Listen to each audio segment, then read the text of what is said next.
Welcome everyone to the session on of Standing Committee on Intellectual Property and Biodiversity. So before we start the session, I would like to give you a brief housekeeping rule. So first of all, my name is May Chotteul, the AXA Executive Director. So we would like to welcome everyone to the day 2 of the technical session. So this is actually our first session already. So for those who have not yet joined our session yesterday, I would like to give everyone a housekeeping rule. So everyone, once you join on the platform, you are automatically be on mute and you are not allowed to turn on your camera, right? So if you have any questions, please feel free to drop the questions to the Q&A box. And if you have any difficulty in terms of the technical issue, if you cannot hear the audio or any comments regardless of the question you wish to ask our speakers, please put in the chat box. Okay, so you will use only Q&A box. And if we have enough time after each presentation, our moderator will take your questions to be answered by our panelists. If not, those questions we still keep as a record, and then it will be answered later on and will be updated together with the summary report of the session. Okay, so with that, before we go to the session, first of all, I would like to thank our sponsor for hosting this session. Our sponsor today is Genotyping company. I would like to show their video also from the sponsor to thank them.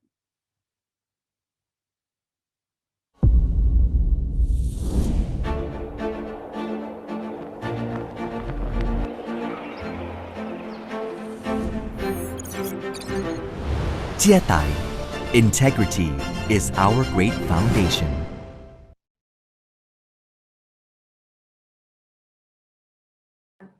Thank you very much, Genotyping, for sponsoring today's technical session. So next, I would like to invite Dr. Avin Kapoor. He is a chair of Standing Committee on Intellectual Property Rights and Biodiversity to start sharing the session. Dr. Avin, please. Okay, thank you, May. It is good day to all because I don't know from which zone we are, so I can't say good morning, good afternoon, or good evening.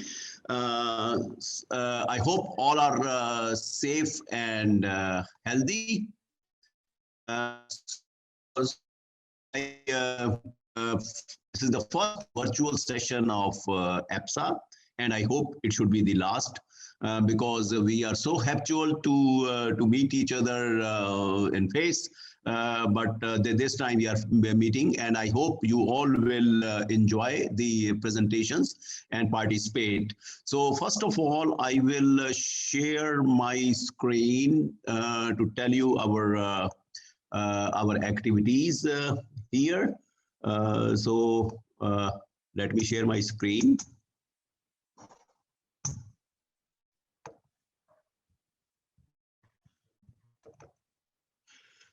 I hope everybody is seeing my screen now.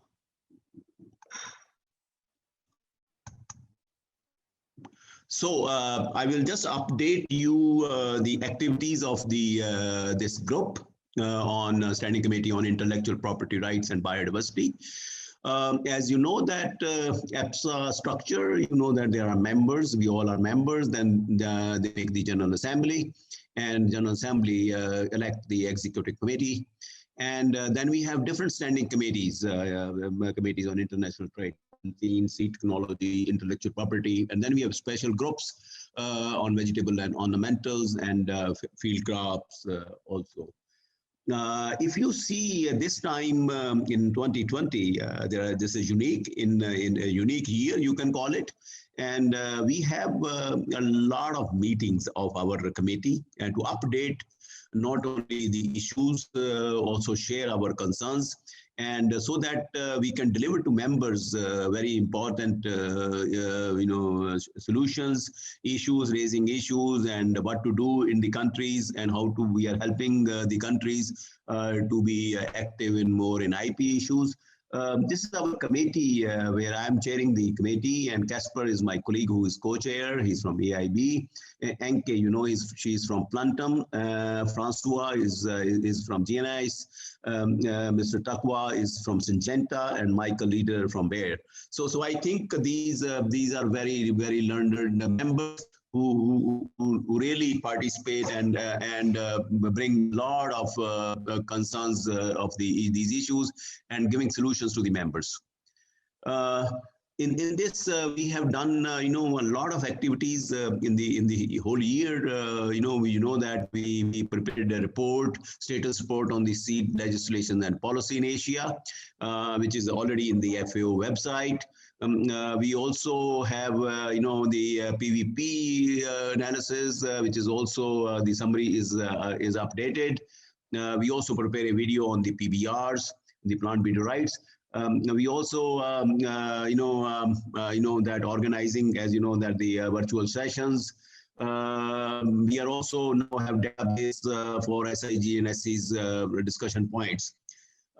In the new initiative, we are also now rather training and educating on PVP and genetic resources.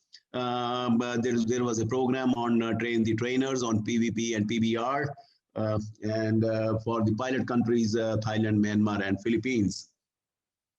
And as you see that with the report prepared by APSA and the World Veg Center, it is officially published on the FAO in March 2020. The purpose of this review is the current status of seed legislation in countries in Asia Pacific region, and to share experience to make recommendation for future development of the seed sector in a way to serve the best interest of the farmers and society as a whole. You can see this report on the link. And if you see also the executive summary on the PVP laws, which is prepared by APSA, and there we have a lot of information about different status of IP laws in the different APSA countries, and we came out with that how many varieties are being protected there, and what are the issues there, and how they are being done. Many are UPO members, many are non-UPO members. So we try to cover all of them so that we know what exactly we are looking into, so that in future we can make those reports specifically for countries how to go about UPO 91, because our focus, as our paper says, that we are focusing more on the UPO 91. We also preparing video and PBRs, which you will see now in the presentations.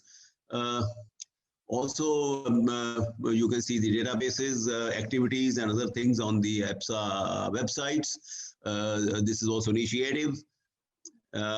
So these are some of the initiatives which we are taking very aggressively, and we always look forward that members should highlight these things to us, that what kind of issues they are facing in their countries regarding IP and biodiversity.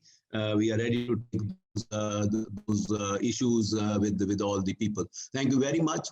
Now I will move forward to the program.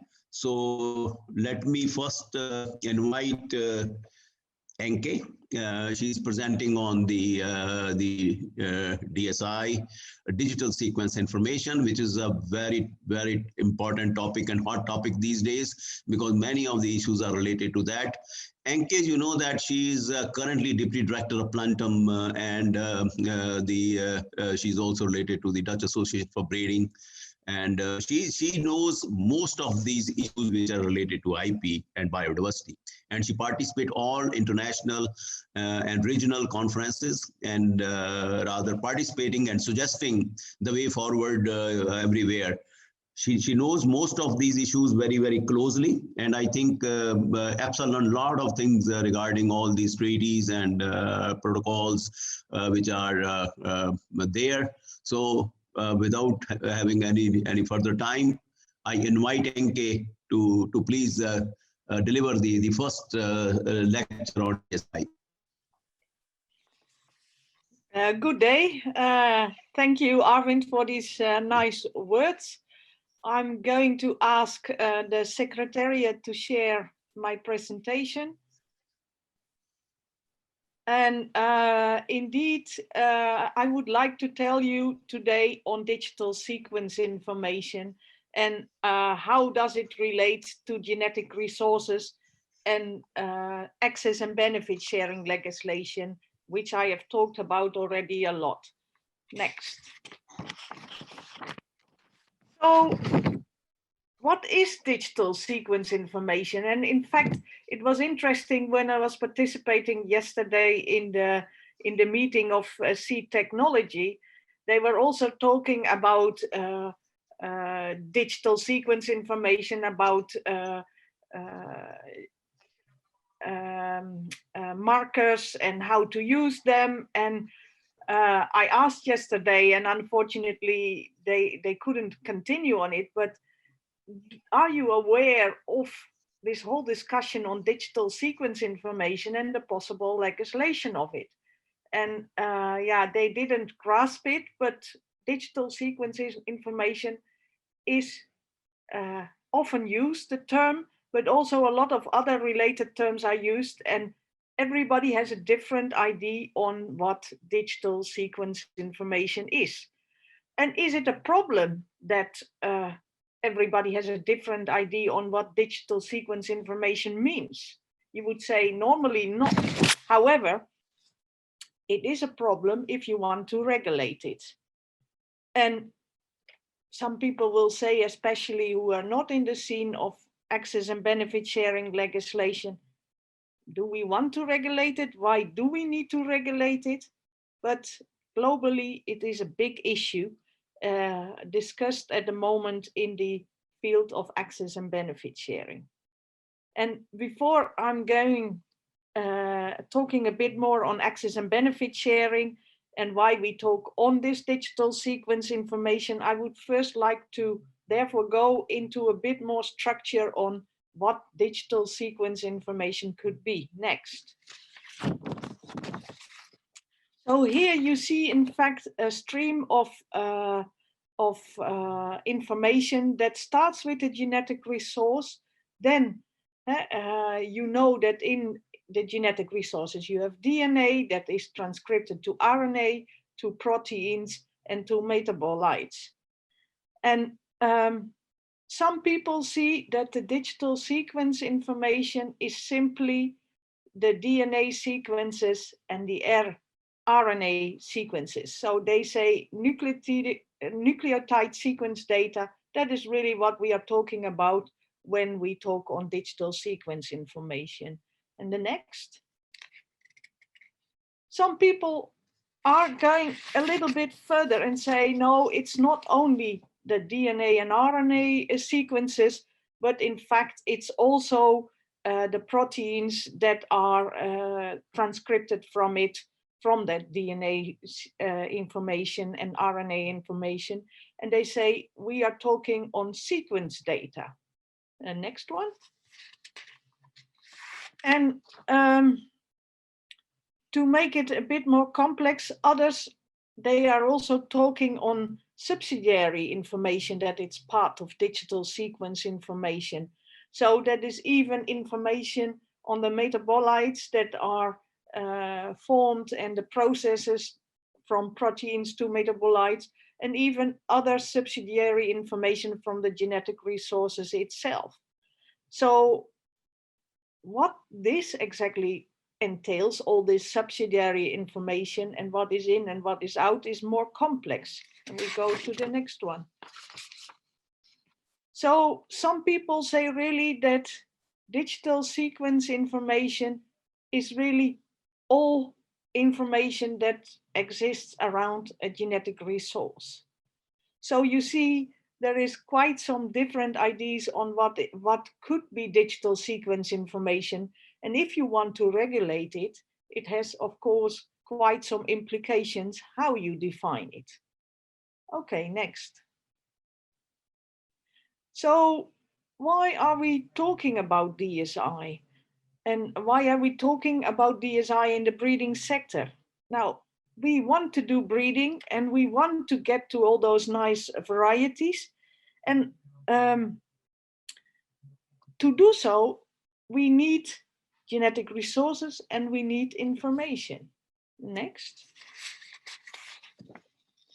So, okay, we need variation, and that's not the first time I'm telling it. It's of course very obvious to you guys that genetic variation is needed to make new varieties, and you need really physical genetic resources. So you may get your genetic resources from gene banks, from botanical gardens. You even may go to nature. What you can see here is Chris Kik from the Gene Bank in the Netherlands, who is collecting. He has an agreement on access and benefit sharing, and he can collect some wild spinaches here. But of course, we not only use those crop wild relatives or materials collected from nature, but we also use research materials or even varieties from ourselves or from our colleagues. Okay, next. So next to this information, next to this real physical genetic resources, we also use information. And we use information that we can get, for example, from the gene banks on where the material came from, and sometimes even on resistance genes or whatever. You base your decisions on information from the markets, from farmers, information you get from researchers. And lately, it is also very normal to use information from sequence databases. And here you see some reference to the International Nucleotide Sequence Database collaboration. That is a collaboration with big data banks of sequence data from Europe, the US, and Japan. And they make this information free for all users, and you don't need to register to use it. You just can use those data. And the facilities to keep the data in order, to keep the systems in place, it's also those countries that are paying for it. So next. So, okay, then we come to access legislation or access and benefit sharing legislation. And I think it's not the first time that you see a similar picture as this one, as I'm talking, as Arvind already said, more often on it. And you know probably already quite a bit about access and benefit sharing legislation, that it is in place. And we have, on the one hand, the Convention on Biological Diversity, dealing with all genetic resources, all biological resources, and they have elaborated the whole issue on access and benefit sharing in the Nagoya Protocol. And on the other hand, we have the International Treaty on Plant Genetic Resources for Food and Agriculture that is really dealing with plant genetic resources for food and agriculture. And as we are plant breeders, both conventions are important. The next one, please. So let's reflect a little bit on what this legislation means and implies and how it relates to genetic resources. We know it probably already, but what will it mean for digital sequence information? And so what is important in this whole legislation is the scope. So especially now with regard to DSI, so what is in the scope and what is not in the scope? Then how are you going to deal with access and benefit sharing on those matters? And there is also an element in this legislation on compliance, especially in the Nagoya Protocol. How do you control that the users of genetic resources are doing what they are supposed to do? So I will go in more depth on the scope and on access and benefit sharing, not more on compliance, because the compliance elements will not change if DSI would be included or not. So the next one, please. So if we look to the scope of the Nagoya Protocol, and then you see it's about natural resources. And that is already sometimes a confusing element in the discussion, as what are natural resources in the context of the Convention on Biological Diversity, where you, in the context where you are conserving the materials, where you are using them in a sustainable manner. And is it then indeed about everything? Or could you exclude, for example, commercial varieties? Not that it's not a natural product, but is it really a product that you need to conserve?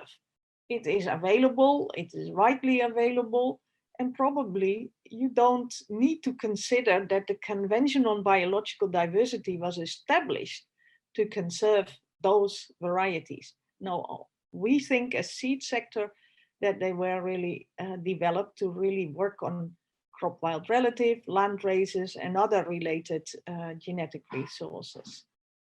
The next one. Oh, stop, sorry. Can we go back, Mike? Yeah. This is for the CBD, and just to reiterate, for the International Treaty on Plant Genetic Resources for Food and Agriculture, we focus on those plant genetic resources, and in particular to a list of 64 crops, where we have a separate system focusing on access and benefit sharing. Next one. So then there is a big discussion ongoing indeed in the CBD, the Nagoya Protocol, as well as in the International Treaty on the scope with regard to digital sequence information. Is it really about physical resources, or is digital sequence information also part of the scope? And in principle, there is at the moment a big discussion ongoing internationally, and you see in general somehow a divide between developing and developed countries, where developing countries are of the opinion it's in, and the developed world is not so convinced it's in. We as seed sector are of the opinion that the Convention on Biological Diversity, and therefore all the other related agreements, are about physical stuff. They are not about information. So we are of the opinion that digital sequence information is not in the scope. Next one. So I already referred to it a little bit, that this whole discussion on digital sequence information is ongoing. It is really a very political discussion. And it's the question if it is about biodiversity, if it is about conservation, or if it's about completely different elements as poverty alleviation, the division in the world between poor and rich, and so it's very complex. But in the political discussion that is taking place in these days, there is a whole discussion ongoing on a new conservation strategy. In the Convention on Biological Diversity, you had a conservation strategy taking place from 2010 to 2020. So you feel already we are in 2020. They have concluded that the conservation strategies and all the plans and activities they had planned for 2010-2020, not much successes were made, really. And so now they are working on a new conservation strategy. And yeah, it's the question on how it's going to look like. But there is a whole discussion ongoing if a new conservation strategy can be formed if digital sequence information is not regulated. And several developing countries are stating that they will not collaborate to get to a new biodiversity conservation strategy if DSI is not going to be regulated with regard to benefit sharing. So, as you can hear, it is a very political debate. It's not about the consequences and the effects it will have on a lot of elements, and we will get there later.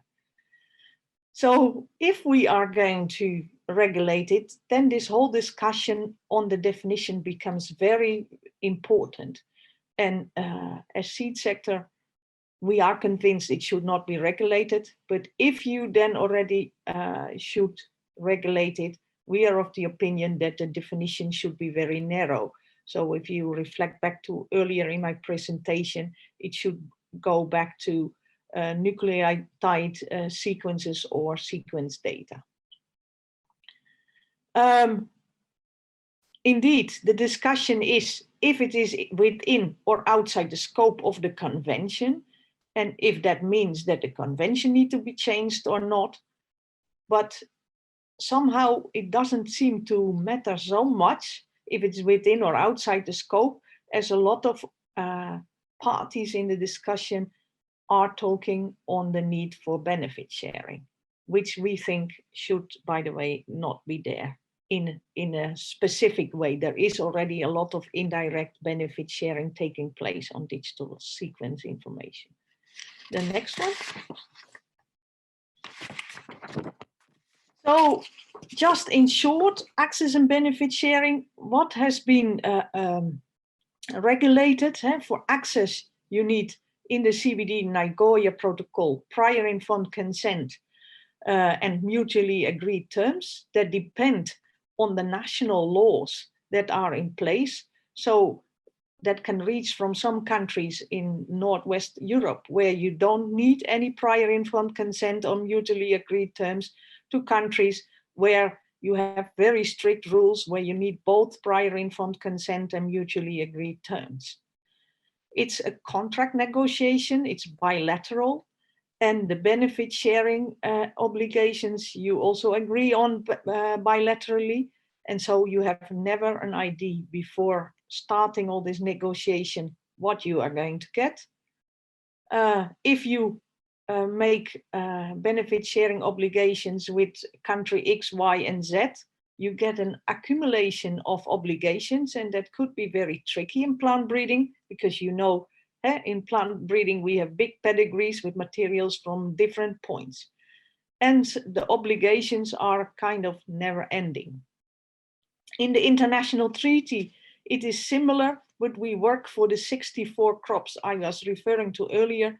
We work with the multilateral system and with a standard material transfer agreement. So there is no need for negotiations. Everybody has the same contract. It's a level playing field. Your obligations are predictable. And what is the nice element of that contract is also if you use one genetic resource or if you use 10, there is no accumulation of the obligations. And there is also somehow a cutoff point that at the moment you put a variety to the market, you have to pay for it. But if anybody uses that variety, they have no further obligations. Next one. So what would access and benefit sharing then really mean for digital sequence information? And what I find challenging elements in that whole discussion is, okay, who is the owner of the information? So where should I go? Is it the one that is developing the information? Is it the one that is the owner of the genetic resource? Is there retroactivity? Is there not? Digital sequence information or sequences can be in one genetic resource and similar in another resource. So how to deal with that and how to make open negotiations. So you hear in the debates that there is a need for open and free access. And yeah, we think that should be open and free. And indeed, how are you going to regulate it? How are you going to make a benefit sharing possible? What are the consequences to do that? Because if you do that, are people still going to use digital sequence information? What effect is it going to have on innovation? Does it mean that the presentations of we will get in a minute on digital sequence information from public institutes, that we can no longer use that data, or that we have to pay for that data, and do we know what to pay or not? So it also has probably big influences on public-private partnerships. Are people still going to collaborate if they then have to pay for the information that is coming out of it? What consequences is it going to have for gene banks if they are going to characterize and evaluate genetic resources, so they are going to give a little bit more information and value to it? Do you have to pay for it? So as you can hear, there are still many questions, and probably many consequences if you are going on the path of regulating digital sequence information and benefit sharing. So as seed industry, we are really very concerned. So let's go to the next slide. And what you see here, and I told you already about those databases that exist, those sequence databases. And if you look that 52% of the nucleotide sequence data that can be found in that database come from 4 countries, and 3 give free access. It's not completely clear how China is dealing with the access to their databases. But you see that a lot of the information is coming from countries that want to give it for free, that want to grow the databases for free. And so what do we really want to regulate? And the next one. And then it's maybe even more interesting to look also at the users of digital sequence information from those databases. They have done the analysis, and 50% of the users live in countries that do not contribute to this nucleotide sequence database. They, if they have to suddenly start paying for digital sequence information, is that an advantage or not? So how can, especially in the region we are now in, Asian and Pacific Seed Association, a lot of research and development is done. Are we going to shoot in our own foot if we are going to regulate DSI and ask benefit sharing for it? So the next one. What is the discussion on access and benefit sharing with regard to digital sequence information about? And excuses for putting it so bright, but are we wanting free access, or should we start and pay? And we call it benefit sharing. Benefit sharing sounds always nice, but some people mean just pay me money. And yeah, as indicated, we of the private sector think that we should keep the access free and open, and we are willing to share benefits, but we are not necessarily willing to pay. We are doing a lot of things together in public-private partnerships. We provide information, and we think that the information as such in those databases is already a lot of benefit sharing. So the next and last slide. So yeah, it would be good to see what APSA can do to keep DSI open and freely available. I always have the impression that also for APSA, innovation is key and should be key. And so we should not limit the innovation through regulating DSI unnecessarily and very burdensome. Thank you very much for your attention. Thank you, Enke. A very good deliberation on DSI. And I think most of the people who are listening to it may be feeling that the issues which we are untangling is becoming more tangled and become very complex. So I think what we as a scientist think that by doing digital sequence information, we are creating more avenue for the breeders and breeding companies to develop better and performing products. But on the contrary, we are now entangled into a different kind of issue globally. So let us see what is the outcome. Now moving forward, now I will move to the next things that Mr. John Damian is now presenting about ERI showcase video from International Rice Research Institute about digital information.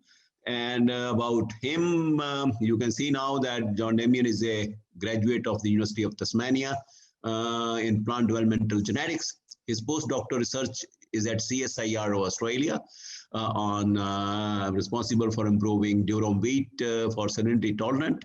And now his work in ERI to identify stable QTLs responsible for salinity tolerance. And he's doing a lot of work on the genomics and gene deployment. Over to John Damian about the ERI information.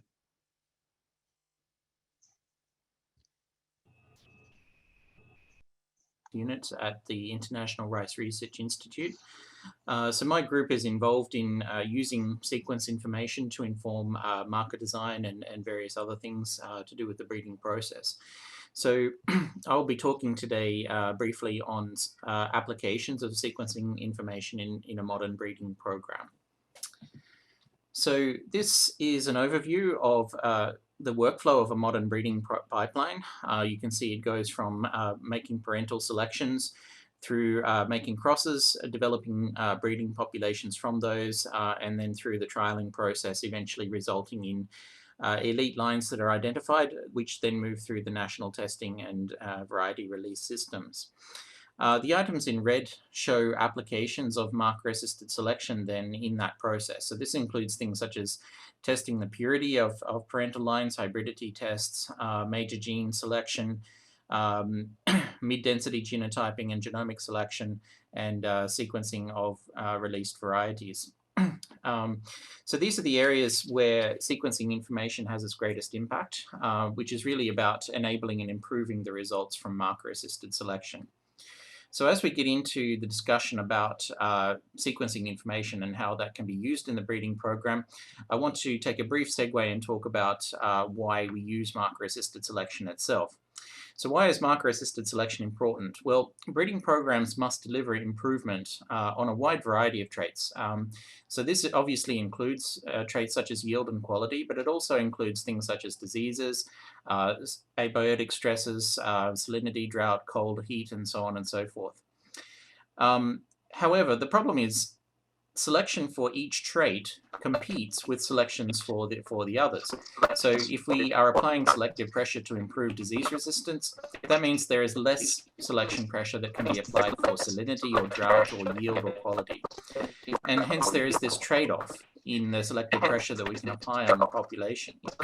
And this is where marker-assisted selection comes in.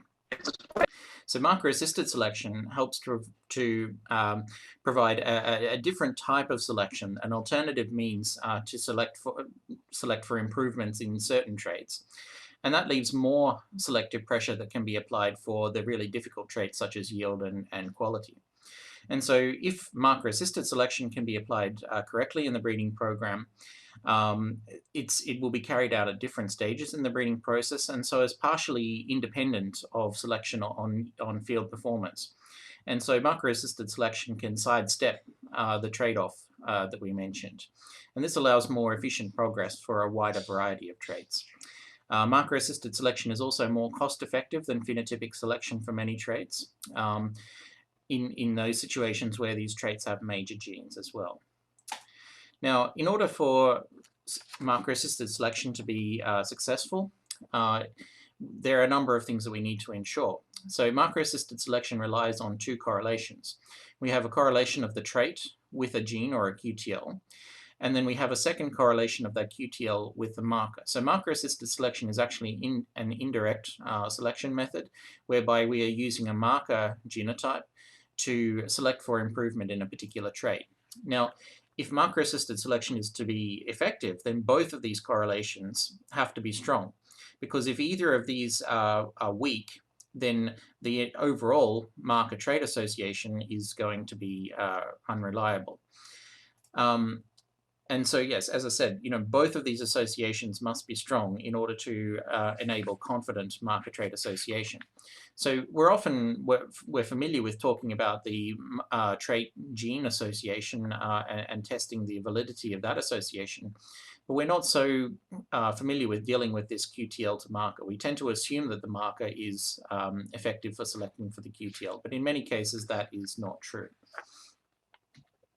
So, where can sequencing information improve this process? Well, as I mentioned, there are a number of places where marker-assisted selection comes into the breeding process, and markers can be used to improve that process.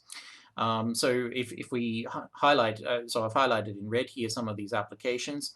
So these then are the type of markers that would be used in these processes. So we have, for example, we have QC markers that are used to test for variety purity and for hybridity. We have gene-specific markers that are used for major gene selection, but also for Qtl profiling of parents, and to test what has come through the overall breeding process. Genome-wide markers are used, for example, in genomic selection algorithms, and variety typing markers, which are related to QC markers in a way, would typically be used at the end of the process to ensure that the varieties are what we say they are. So sequencing information can improve all of those aspects, and so I'll go through these one by one and just talk about each one briefly. So firstly, marker design, and when I say marker design here, I'm particularly talking about markers for major genes. And in many ways, this is the primary use case. This is where the value of sequencing information is clearest. Because sequencing information allows us to, gives us a very, very detailed look at the nucleotide polymorphism in a particular gene or an interval. And so because of the density of SNPs that are typically found there, to a large extent, we can specify both the location and the accuracy of the markers that we are looking for. So we can easily rule out markers such as these ones, for example, which are not giving us any sort of accuracy for the gene of interest. But we can also rule out ones such as this one and this one, which might be useful in certain situations, but which are going to misclassify other situations as false positives or false negatives. And so we can easily zero in on ones like this, which are going to be a lot more accurate for what we require. And so because of the density of these SNP markers, we can, to a large extent, specify both the location and the accuracy that we need from these. And this enables precision genetics. We can really decide in advance exactly what genotype we are looking for. So we can really specify the type of recombinance and how close we want recombinance in a particular gene. We can create coupled linkages of genes on the same chromosome, and we can create pyramids of genes, even if they control the same trait. And so by themselves would be difficult to select for phenotypically. With markers, we can easily pyramid genes that control the same trait. Secondly, and building on that, are what we call Qtl profiles. And this is where we take a bunch of varieties and we assess the marker genotype at a range of different genes and determine whether the positive or the negative allele of those genes is present. So in this case, we've identified accurate markers for a wide variety of genes, and then we can develop effectively like a fingerprint or a profile of what QTLs are present in a particular variety.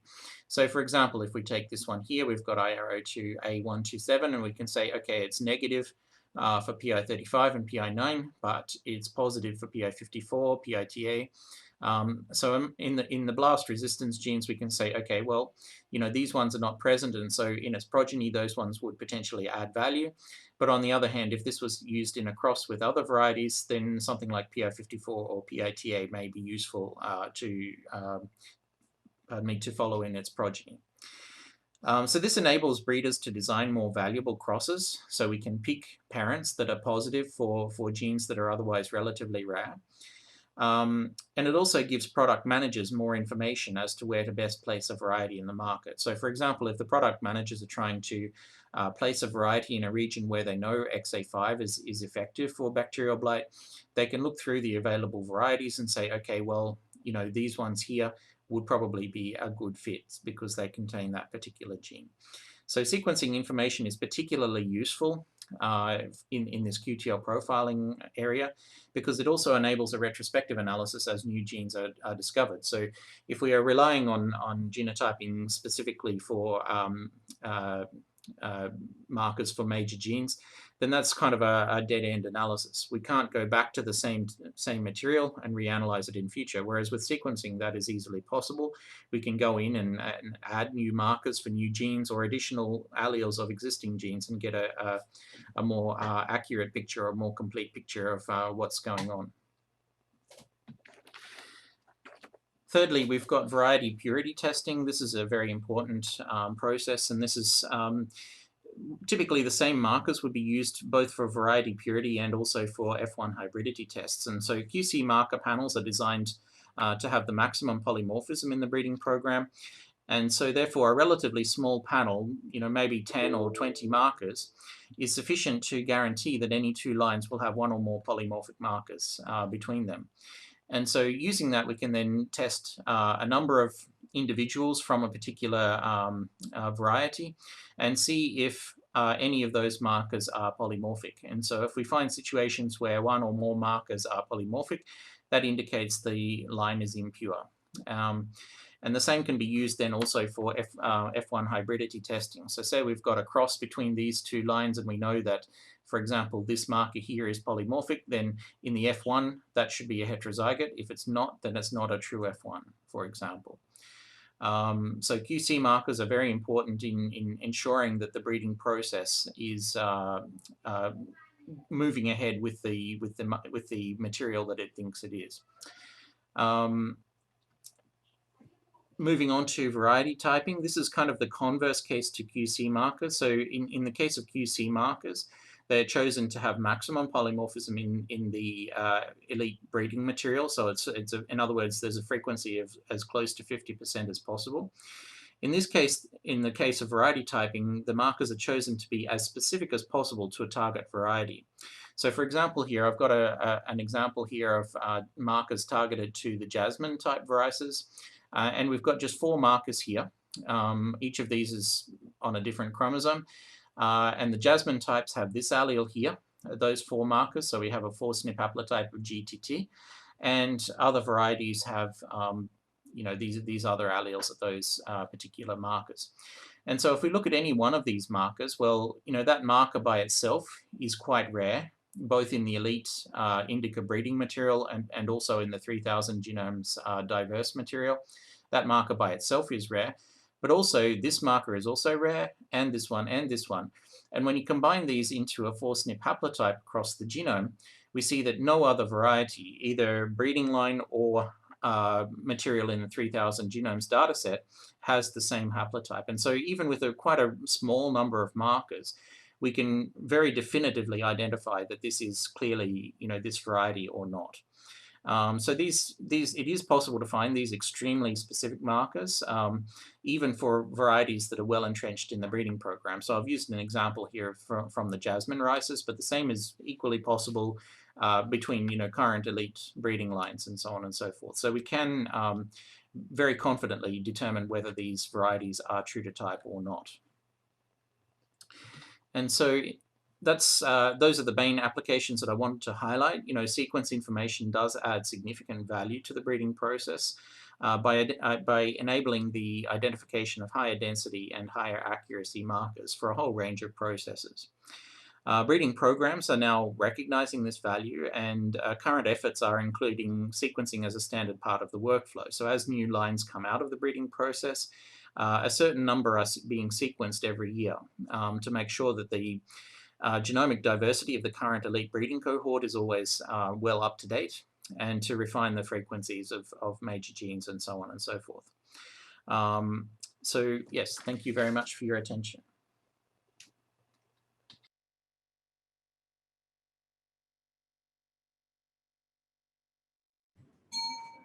Dr. Avin. Okay, thank you very much.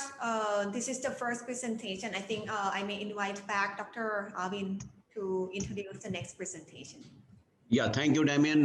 Now, moving forward, I will share further. So now we have, the next is from, let me see.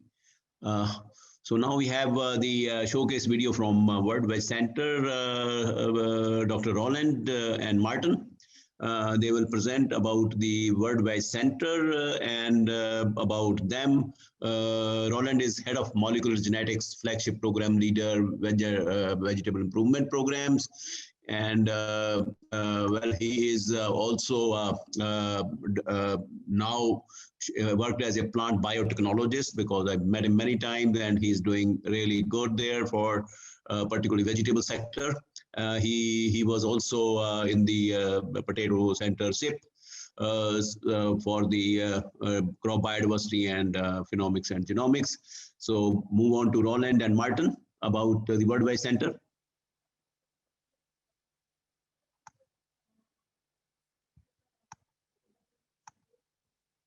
Please go ahead.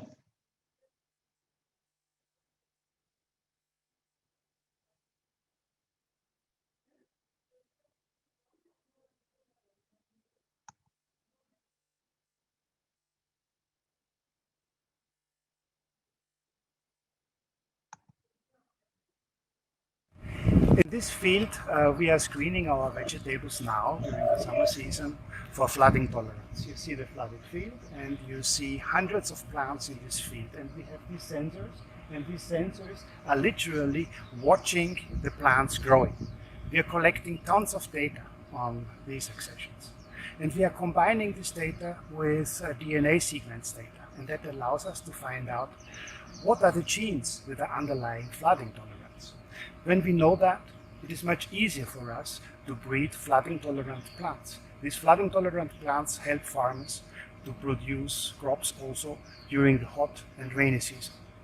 Now, if the access to DNA sequence data is restricted, we cannot just download sequence information anymore from the internet. We cannot just share the sequence information that we are generating here on the field.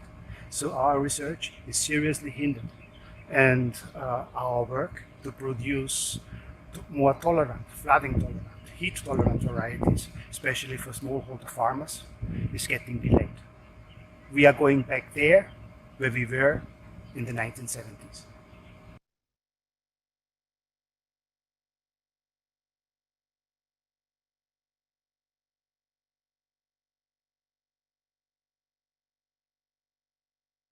Digital sequence information refers primarily to the data from genome sequences, but it can also refer to other types of data that is being collected from plants with advanced technologies such as high throughput phenotyping. So far there's no general agreement about a final definition of digital sequence information. We can use it in many ways to improve gene bank management and also improve our services to users around the world, including researchers and plant breeders. First of all, the genomic sequences can be used to better understand the diversity that we have in our collections. With that better understanding, we can develop subsets of our collections related to potential traits by making associations with genes that we find through the genomic sequences, so that we can provide a service to breeders, researchers with small subsets of gene bank accessions that can have a high possibility to be related to a certain trait in which they are interested in. seed phenotyping with image analysis, we would be able to better understand seed health, seed quality, predict seed longevity. So in that way we can improve the conservation of our collections. We can provide our users better quality seed and more, and also better understand how we can manage the seed health. So this point of seed phenotyping is an important part, considering that high throughput phenotyping is also part of digital sequence information. Only a few organizations who can deal with these increased complexity of regulations can have access to digital sequence information. While this digital sequence information is crucial to respond to the challenges that we have in the 21st century with respect to food and agriculture. For those challenges, we need a wide diversity of organizations, including small and big organizations working in agriculture, research and development. So we need to make sure that all these organizations can get access to digital sequence information.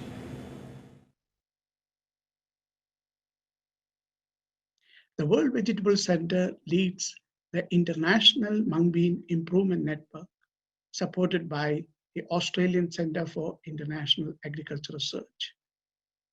We have partners from India, Bangladesh, Myanmar, Indonesia, Australia, and Kenya.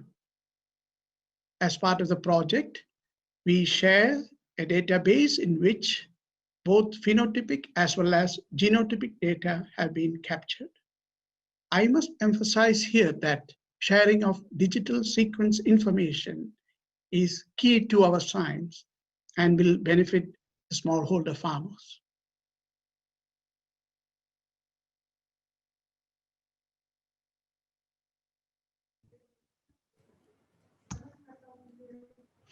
So thank you, Roland and Martin and Nair, other people who participated from the Worldwide Center.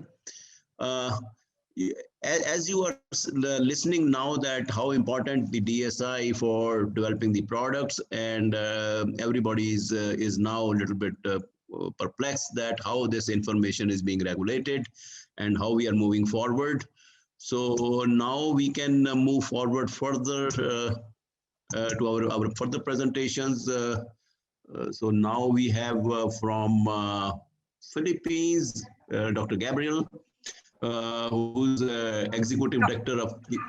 Dr. Avin, yes. Thank you very much. So next we will move back to Anke to moderate the Q&A session for 10 minutes. Okay. And we will have, before we move to the next topic, we will have a break so that everyone get a refresh online break for 30 minutes. And then so are you serving coffee? Are you serving coffee from there? We hope we will. All right. So I would like to invite Anke back so to just help to clarify and guide the questions for 10 minutes. Thank you very much, Dr. Avin and Anke. Okay, thank you, May and Arvind.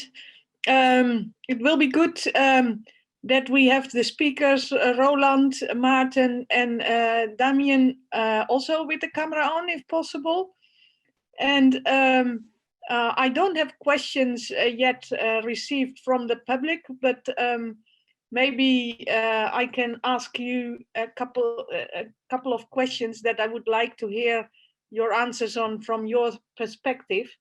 Do you have any idea in the field of research, and especially you are both working with national research organizations to really develop further breeding materials and so on, do you have any idea how digital sequence information is really living with them? Are they aware of the international discussions that are ongoing? And can you indicate what effect it may have on your work and your partnerships that you are dealing with? Also maybe with the private sector. World Veg has some collaborations with the private sector as well and IRI as well. So what implications will this have? And may I start with you, Damien? Yeah, sure. So a number of questions there. I'll try to go through them one by one, but please, come in if I miss anything. So firstly, working with our national partners, I find most of them are not using digital sequence information very much. And so in fact, they are normally looking to IRI, in my case, for leadership in terms of how sequence information can benefit their breeding programs. Quite a lot of what I do, in fact, is giving lectures on sequencing and marker design and how that can improve the breeding process for our national partners. In terms of that, should sequence information or what effect would it have if sequence information was regulated in some way? I mean, of course, that's a very difficult question to answer because it depends exactly what is regulated and how. To be perfectly frank, and this is my personal bias in this respect, so don't take this as an IRI policy, this statement or anything, but I do in principle support open access for most things. And I think it really does make sense to have digital sequence information, or particularly genome sequencing, which is what I deal with most of the time, as open access. Another couple of points in that respect, when I look at the data sets that I personally use, 95 or 99% of that is either generated by myself or by other people at IRI. So, I mean, it's kind of hard to say how regulation would impact on that. Are they going to say that we can't use the data that we've generated ourselves, or are they going to say that we can't sequence this line if we need information from it? How is that going to work? Another factor in that area, though, is obviously all of this costs money, and that money has to come from somewhere. And in the case of IRI, that comes from donors. And these donors, for example, the BMGF Foundation, various national governments, and so on, many of them have a requirement that the data that we generate be made freely accessible to the public. So that's just another factor that has to come into these sorts of discussions. And that does include the genome sequencing data. That's quite an explicit requirement there, that has to be made publicly available. I'm sorry, I'm sure I'm forgetting one. I think it's good in sense of the time, so maybe I can go to Roland. Thank you very much. It's my pleasure to give my opinion here. Can you hear me? Yes. Okay. Well, first I think not all dishes are eaten as hot as they are cooked. We are working mostly with germplasm that was collected before 1993. So this germplasm is not under Nagoya Protocol, is that correct? And if this germplasm is not under Nagoya, then the sequence information of this germplasm also should not be under Nagoya, logically. So most of the sequences we are working with at the moment are therefore not affected by new regulations about DSI. But where I see problems coming up is new collections, ecological studies, work with wild species. And this is something that is extremely important for future food security. When we think of the breeding necessities of the next decade, we need new collections, we need new data from wild species, from newly collected land races, or when I think of natural resource conservation or in situ conservation, we need data from there. If we are regulating DSI, we are cutting off this research, or we are making this research more difficult. This is my concern. Thank you, Roland. And I'm not so sure if, and I hope you are right, that the material that already was available before '94 and also the digital sequence information on those genetic resources, that they remain outside. I think there are many in the political debate that think it should be different. But yeah, we keep you informed on the process that is ongoing on that. Martin, what can you add, Okay. and especially also from this gene bank perspective? Okay, thank you. Can you hear me clearly, Anke? Yes. Okay. So yes, from a gene bank perspective, with national gene banks, frankly, with national gene banks, I did not really have that detailed discussions on DSI. But in general, if I look at national gene banks in Southeast Asian countries or in African countries or in Latin American countries, of course, these are all very basic gene banks if you talk about national partners. So of course, all these national gene banks, they like to they like to receive more support for their conservation activities. So that feeds in directly to this whole discussion of access and benefit sharing, and comes back in these international negotiations, for example, the governing body of the international treaty. So that is my perspective with national gene banks who are generally underfunded. With respect to DSI and some implications, I think for gene banks in general, I think we already had one big implication, and that is that the list of Annex 1 crops was not extended during the last meeting of the governing body. So that's for me a clear, huge impact on global access of, in this case, vegetable germplasm. So yes, so that is one example. I think another which of a big impact. Another big impact that is, I think that I see it's already happening, is that gene banks also we are, if I talk with colleagues in other gene banks, we're not so sure. Well, there has always been the idea to try to rationalize gene banks because to make more efficient use of fundings.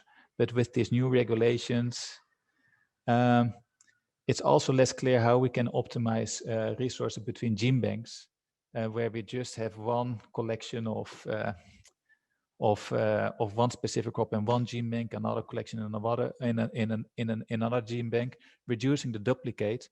So I think this whole unclearance about DSI is also having an impact that gene banks maintain the duplicates, basically making it difficult to optimize resource efficiency for gene bank management. And so those are two examples of two direct implications that this whole DSI discussion already has on gene bank management. Thank you, Martin. I get two questions. I got two questions from the Q&A box. So the first one is to you, Damien. Can genotyping by sequencing NGS help when you need multiple markers for various traits versus just PCR? Any estimates on the number of SNPs required? To unmute as well. Thanks. So I was actually just typing an answer to that one, so I will send on the typed answer as well. But if I could break it down, you know, NGS is a fantastic source of raw information for marker design, right? So it's a very high density data set. And so in terms of identifying your candidate markers, NGS is really very hard to beat. So this is an excellent starting point, but of course, NGS is very expensive on a per sample basis. So you couldn't really use NGS to make selections in a breeding program, for example.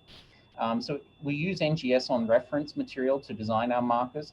Then we convert those markers into, you know, any sort of a gene-specific assay. I mean, we tend to use CASP assays, for example, but there are others, you know, many others on the market, of course. So then these gene-specific assays are what we use on the breeding populations to actually make selections. So those, you know, those gene-specific assays typically involve PCR in one form or another. So, you know, it's a matter of horses for courses. You know, NGS is great but expensive and so used on the reference material. Gene-based markers are then used to actually make the selections. In terms of estimates on the number of SNPs, well, that's really a function of, how many genes do you want to select for? And also how many markers do you need in order to unambiguously identify the alleles of those genes that you really want to select for. So one of the mistakes that I commonly find is people assume that, one marker, allele A is what we want, allele B is what we don't want. Often that is true, but also often that is not true. Genes typically exist in a range of different alleles, and so you may find that more than one allele is positive, or in different situations, allele 1 is required. In other situations, allele 2 or allele 3 are required, and so you may need more than one marker per gene to unambiguously identify the allele that you want. So yeah, it's just a matter of the particular biological situation you're dealing with in that particular gene. Thank you, Damien. And I got one question that DSI is a political topic that is currently discussed, and other in the CBD and other meetings. Is there already an agreed definition of DSI? I can maybe answer it myself. And in principle, there is no agreed definition. And the first part of my presentation came out of a study that the CBD had done on how to define digital sequence information. How do you want to keep it narrow, or do you want to make it broader? But there is absolutely no agreement. And what you hear now is that people say the term digital sequence information is a placeholder for whatever they are going to define. And as indicated, some people really want to go much broader. They want to go on all kinds of information with a retroactive aspect. And I get a last question, and then I'm going to give back to May. Can private seed companies use DSI free? At the moment, you can use the materials that are in those databases still for free, but this may change in the future, because they especially want to focus on the private sector to get benefit sharing. So with that, I would like to thank the presenters and panelists, and I would like to give back to you, May. Thank you very much, Anke. Thank you very much. So now we around about 15 minutes later than the schedule. So we will have 15 minutes coffee break. But before that, I would like to again first thank Dr. Avin Kapoor, Anke, Dr. Damien, Dr. Roland, and Dr. Martin for a very fruitful information that you have given, especially on the DSI information. And next, we will have around 15 minutes online coffee break, and then please stay on with the same link here. We are going to another panel discussion, which is a very interesting topic also. It's called Barriers of UPOF 1991 Acceptance. So let us have a 15 minutes break, and we will come back.